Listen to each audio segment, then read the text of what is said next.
Inside, I was screaming out loud, but it took 6 suicide attempts before anyone ever noticed. There's an age-old philosophical question that goes something like this. If a tree falls in the woods and nobody hears, does it make a sound? The answer is yes. It's just that no one was listening. In the world of mental and emotional wellness, or its opposite, mental and emotional stress, we often refer to cries for help. This can be literal, of course. People do cry for help. But most often, these cries are signs or signals that someone is sending out. A message that they're in distress. These signs can be very subtle, like a sudden loss of appetite or an onset of nightmares. But they can also be very obvious, like attempted suicide. Today on My Healthy Mind, we explore the signs of mental and emotional distress and answer the question, what if you cry and nobody hears? Let's talk about it.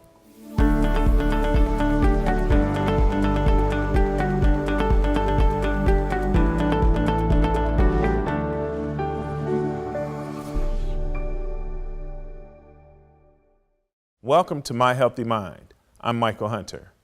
Of course, there are two sides to everything. There's crying out and there's listening. For those in pain, it's often very difficult or impossible to reach out when they're suffering for all kinds of reasons. So it's up to the rest of us, those who know and love them, to pay attention, to pick up their SOS, signs of stress. Today, my colleague Elizabeth Atkins talks with Stephanie Grimes, who cried out for help for more than 7 years before anyone heard her. Stephanie, welcome to My Healthy Mind. Thank you. I'm really glad to be here. We're glad to have you. Thank you. You're only 33 years old, yet you have suffered through a lifetime of mental and emotional distress. Tell us how that started. I would say it started out in 4th grade, where I began to have the moodiness, having issues with how dark I was with my skin color. That was a really big problem with me. And then things kind of carried over to 6th grade, where I was bullied for how dark I was and was called names, and still expressing the moodiness and the depression, but never really knowing exactly what was going on with me at all. So did any parents, teachers, relatives notice, or did you try to talk to anyone about it? I really didn't talk to anybody about it. I kind of kept those things to myself. That's when I began to learn how to mask things and, kind of keep them to myself without telling anybody about what I was experiencing. It's really challenging to talk about difficult emotions in our culture. We are taught to avoid difficult feelings. We're taught to hurry up and fix it. So it's difficult to open up to someone when we're having difficult emotions. And then when we open up to people, they often want to hurry up and tell us how to fix it. We don't know how to really listen. And we need to learn how to really listen. And we can start by beginning to just noticing changes in behavior of people. For instance, if someone usually calls you once a day and all of a sudden you're not hearing from them, then that's a change in behavior. If someone usually calls you once a year and they're suddenly calling you every single day, that's a change in behavior. Particularly if you know that person has had a history of mental illness, a history of depression, or some event in their life, they just lost a loved one or a job or something going on. It's those changes in behavior that we really want to begin to notice. So you say you were good at internalizing this and hiding your feelings, but do you think you were giving away any signals that you were in distress? I would say I think I was giving out signals, but I don't really think people paid attention to it. My family didn't pay attention to it or didn't want to pay attention to what was going on with me at that time. So what kinds of signals do you think they were? Like, people notice when your mood is different or if you're crying a lot. I would say that I experienced a lot of withdrawal, kind of wanting to keep to myself, not really being the bubbly person people would have expected me to be, but just always feeling sad and never having someone ask me like, hey, is there something wrong? Like, what's going on? I never got that at all. So you're saying that you were feeling no love at home. No one was paying attention or noticing or seeming to care about the symptoms you were exhibiting. Can you talk about that? I would definitely say that I didn't feel the love that any other child would have expected to feel at home, as far as having your mom hug you, kiss you, and letting you know that things are going to be okay. Those are things that I didn't experience.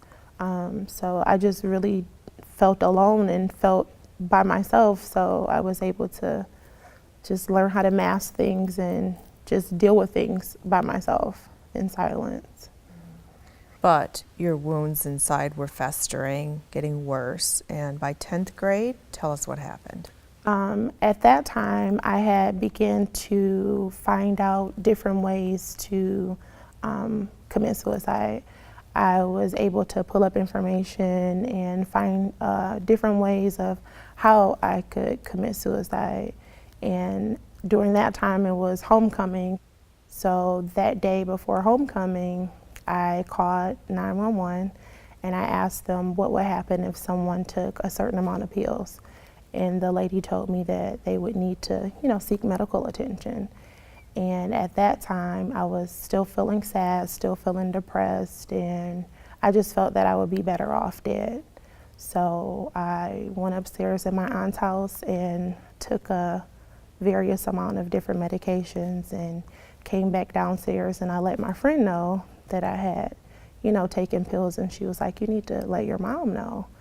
And my mother called, 911, and we went to the hospital, and that was my first experience of being cuffed to the bed, where they had to kind of put you in restraints. Mm-hmm. So that was my first experience with that, and I remember the doctor coming in and asking me all of these questions, like what's going on, what happened, and I see my mom standing there, and it was kind of like I didn't want to say anything. It was just like if I said anything, I didn't think it was going to matter, because I felt that she wouldn't care or my family wouldn't care, and I would just still have to deal with this stuff by myself. So every question that he kind of asked me, I just really didn't answer. So your family wasn't worried about you? I don't feel that they were worried. I think that they just kind of brushed it under the rug and was like, okay, she tried to do that, maybe it was for attention, and we're just going to continue on, and that's going to be that. So at that point, I still never got when I got home, like, are you okay? Let me hug you. Let me give you a kiss. Let me find out why you did this. I never got that. As a college freshman, you still had unresolved issues with depression, anxiety, and paranoia. Tell us about that. At that time was my first year of college. I came into the classroom. I just basically kind of felt that the people around me and the people that I was sitting next to were like talking about me. Every time somebody walked past me or I, came across someone, I just felt that they were basically thinking all these negative things about me, and they really probably didn't even care. But how I was feeling was like, oh my God, they're talking about me. I don't think they like me. I think they're talking about like how dark I am, and it just kind of, it started to consume me. And then it all exploded when you were 22. Tell us what happened. I was actually working at the mall, and I was training a new employee. And that day at the mall, I went down to the little kiosk where they kind of serve like pops and chips and all that kind of stuff. And I got down there and I bought 24 packs of Aleve. At that point in my mind, I'm still going to kill myself. I want to die. This is going to happen. And just wanting to die. And I went down to the store and I went in the back. I told the employee, like, oh, I'm going to take a break. And I sat in the back, and back there, I was just processing in my mind, like, today is the day that I'm going to die. I don't want to live. Like, this is what's going to happen. And I took the 24 packs of Aleve, and then I had like 30-something odd pills from what I had got from the pharmacy from the ER. And I took that medication. I came back from out of the back room, and I let my employee know, like, hey, you know what, you're going to need to call someone to come pick you up because, I won't be here. And he looked at me like, what are you talking about? And he was like, the mall doesn't close till 9. And at that point, I fell over one of the clothing racks in the back of the store, and I lost my eyesight. My vision went, but I could still hear. So I heard him screaming, and I heard other people come into the store. And then I could hear the EMT people when they got there. And just going through that whole experience with hearing them with these machines and the sirens and everything. And in my mind, I was like, yes, this is happening. Like, I'm about to die. Like, this is it. Like, this is what I've been waiting for. And I'm like, I think I did everything right this time. I was just so fixated on wanting to die and wanting to do anything possible for it to happen, just because nobody listened.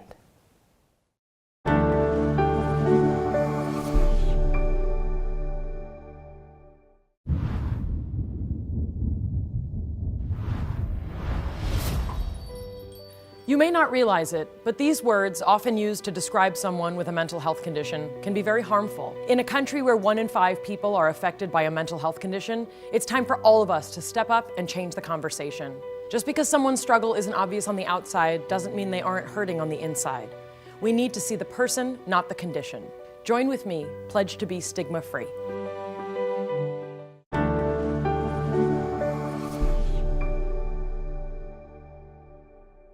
When we talk about more obvious signs of distress, those need immediate attention.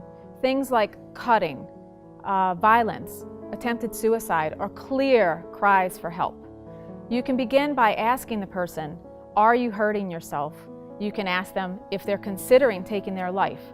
And if they tell you no, and your gut tells you otherwise, trust yourself. Trust what you've been noticing and stay with it. Maybe continue to ask, but don't just let it go easily if their answer to you doesn't match your gut feeling. So you'd been abused, bullied, you'd made 6 suicide attempts, and you kept your suffering inside. And family, teachers, medical community is not taking aggressive action to help you. Yet, do you believe that you wanted to be heard? Do you think these were cries for help? Every single attempt I had was a cry for help. It went to, I think that within the African American community, nobody wanted to basically give out any information about somebody wanting to hurt themselves or commit suicide, because it would just have people look at us differently. And I just felt that being alone and dealing with that by myself, it was painful. It was something that I wouldn't want for anyone. But once again, the family, no, nobody asked, nobody said anything. And I still continue to do research because in my mind, I really wanted to kill myself. I just didn't want to live. And that was my main focus, was to figure out how to kill myself, what way to do it, and how to make it happen. I was still in denial. I was really, really upset of the fact that I didn't die. Like, I did all of these things, did all of this research, and I was still living, and I was really upset with myself because I'm like, maybe I should have took more, or maybe I should have found a different combination. But at that moment, it was just like, that's all I was fixated on, was just like not living. Being in the psych unit, being there and still being in denial with the people that were there, because I felt that there was nothing wrong with me. Like, I didn't have a problem and I could deal with things on my own, but still not ever getting that support. Still not getting my family or my mother to say, hey, why did you do all of this? Like, why did you do it? And like, what can I do to help? Like, I never got that. If that had happened, how do you think things would have turned out differently for you? I feel that my whole life would have been different. I feel that I wouldn't have had as many suicide attempts as I did. I don't think I would have started drinking. That would have never kind of come up because I was trying to cope with things by myself without taking medication. I would have had that support. I would have had that loving family that I always seen other people have, with their moms, hugging and kissing them and just comforting them and being nurturing. I think that if I would have had that, I wouldn't have had an issue with how dark I was. I never would have had an issue with me, like the person that I was, because I would have been confident, because I would have had family to say, hey, you're beautiful no matter what, you know, you're a bright individual. But not hearing those words and not getting that support, it just made me feel like I was a burden to everyone else. If there's someone in your life that you're concerned about, that you feel is in distress, you might be asking yourself, when do I get involved, or how do I even approach the person? It's never too soon to get involved, and you can approach the person by saying something like, I see your pain, or I'm ready to listen, I'm here to listen, or I hear you. And if the person does begin to open up to you, watch your tendency to want to immediately fix it or solve it, and practice really listening and being present. And remember, you can always get a professional to help you navigate this situation. You're not supposed to know exactly how to handle this, and there are professionals who can help. Stephanie, you graduated from high school, you went to college, you survived 6 suicide attempts. Tell us what happened to finally bring you where you are today. I had a aha moment when I was at church. We had a guest pastor that was there, and he basically talked about people having a purpose in life and accomplishing goals and dreams. And at that time, everything that he said, I felt like it was coming directly to me. And I stood up in the aisle and I wanted to go down, and I was like, oh yeah, I don't think I need to go down there, I can just wait. And it was like at that moment, God was like, no, you need to go down there because there's someone here that is specifically here for you.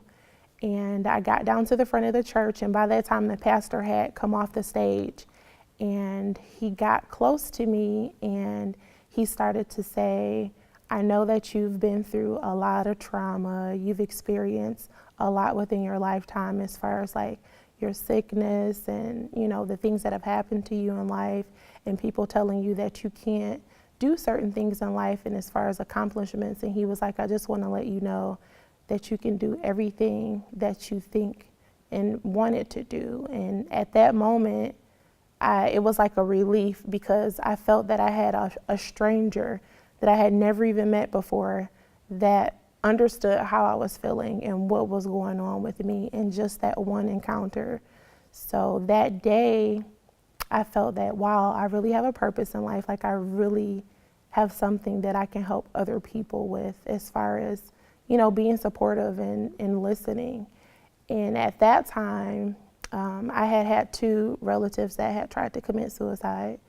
And the family really kind of didn't talk about it, kind of brushed it under the rug. But my brother had attempted suicide. So at that time, I felt that I could be that person that can help those that are crying, you know, in silence, that nobody can hear, that are suffering by themselves. And that's when I started a nonprofit organization called Hope 360. The Hope 360 came from me just gaining hope and having hope and instilling that in others. The 3 symbolizes the 3 hospitals that I was in, and the 6 symbolizes the 6 times I attempted suicide, and the 0 was for God sparing my life to be here to do this interview with you today. So Stephanie, after you had your aha moment, things really started to turn around and you got the help that you've needed for so long. Tell us about therapy, medication, a mentor, and how all of those helped you. At that point, I did gain a mentor that was very supportive. It was actually an outside person that I think that she found me versus me finding her, to where I was able to get linked up with the right therapist, somebody that could truly help and understand what I had experienced and everything that I went through. And at that time, taking medication, which was helping with the depression and the anxiety, because that was something that was a really big issue with me, is feeling comfortable with having somebody that understood what I was going through, but still having that empathy and just caring. And so that's how I started with that on that track. And I began to take classes as far as being a safe talk instructor, which was basically helping get people involved in understanding how to ask the questions. If somebody wanted to commit suicide, what you can do to help prevent that, and just being aware and listening instead of just getting to that person and letting that person talk, and just let them vent so that they can understand that, hey, someone's listening, I have someone listening to me. So Stephanie, you got involved with the National Alliance on Mental Illness, and that is a national organization that helps people become educated and empowered around mental illness and getting the help they need. Tell us how that changed you. I would say it changed me in a good way, because I was able to get on a platform to let people know about my story, hear other people's story, and just kind of incorporate that into my whole therapeutic approach and with my nonprofit. And I feel that the NAMI organization is something that truly helped me get to where I am now. I just felt that at that time and right now, I just got everything that I needed, everything that I was looking for that I didn't get before, that has helped me along the way.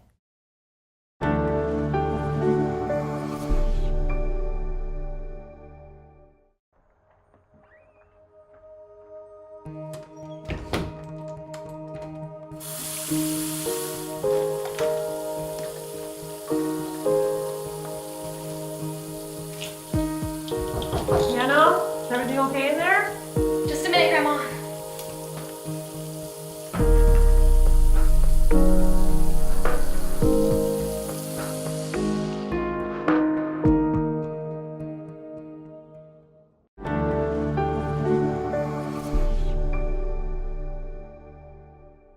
Stephanie, you're an amazingly courageous and strong woman. Gandhi once said, "Be the change you wish to see in the world," and you are now the change that you wished you had when you were younger. So tell us what you can say to our viewers who might be suffering with the things you dealt with and what they should do.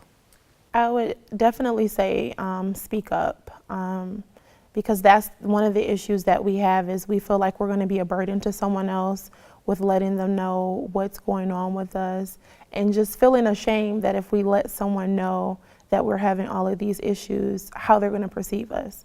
That's one of the reasons why a lot of us suffer in silence, because we feel ashamed of how you would perceive me if I let you know that, hey, I'm dealing with this mental illness, or I'm thinking about, committing suicide.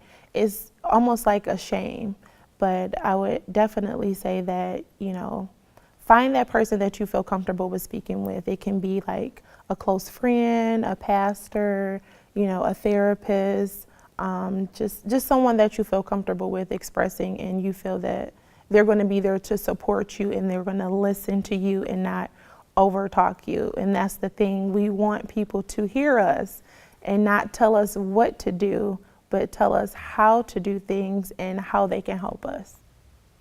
So that leads to the next question. For those of us who need to hear cries for help, how can we hear better, and what should we do in response? I would definitely say just pay attention to that person's day-to-day activity. If, say for instance, if I called you 2-3 times out of the week and you notice that I stopped calling you, or you notice that I start to change the clothing that I'm wearing. I went from really bright clothes to wearing really dark things, or just kind of shying away from being around family and friends. Just asking that one question, are you okay? It kind of goes a long way with letting that person know that, hey, I'm here to help you, because no matter what, everyone wants to matter to somebody. No matter who you are, it could be a stranger on the street, just that person asking you that question, hey, are you okay today? It opens up that door, and it makes us feel like, God, somebody really wants to talk to me, and they're going to listen to the cries that I'm having, and they're going to listen to the things that I feel that I'm suffering with. And a lot of it goes to, you may not know how to help me because you may not know the proper resources, and I would never blame my family for saying that they couldn't help me. It was more so of me being ashamed and feeling embarrassed to let them know, and them not knowing how to help, because you can't help a person if you don't know what to do and how to do it. So I would definitely say finding out the resources and finding out what measures and steps you can take to help that person, just being aware. That's basically like all we ask for, is just that listening ear. Stephanie, thank you so much for sharing your story, your struggles, your pain, your triumph. We really appreciate you, and we know that you've helped a lot of people today. We hear you. Thank you so much for having me.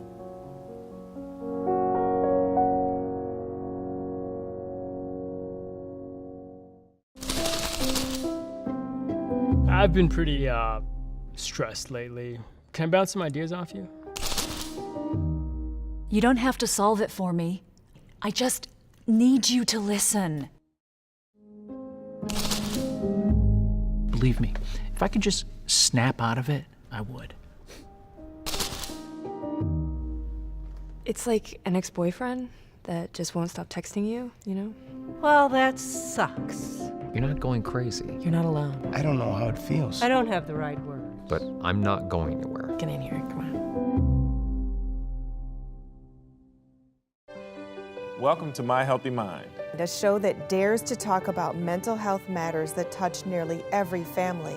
Each week you'll meet guests who share their stories, hear from local experts, and learn about resources that may help. And so I was in a committee meeting at the House of Representatives when I realized that my daughter had autism. We need to take the stigma away from mental health issues. No topics about mental health and wellness are off limits on our show. Let's talk about it on My Healthy Mind.